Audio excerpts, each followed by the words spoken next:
আমের লুচি বা পুরি বানানো এত সহজ, একবার দেখে যে কেউ বানিয়ে ফেলবে। ম্যাঙ্গো পুরি। এর জন্য আমি দুটো আম নিয়েছি।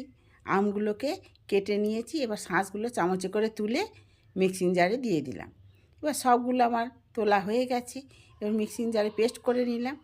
এবার 1 বাটি ময়দা, 1 বাটি আটা আর হাফ টিস্পুন পরিমাণ মতো নুন দিয়ে ভালো করে ওটা মিশিয়ে নিলাম। মেশানো হয়ে গেছে। এবার আমের পাল্পটা দিয়ে, জল দিলে হবে না, এই আমের পাল্প দিয়ে মাখা হয়ে যাবে। ভালো করে মেখে নিলাম।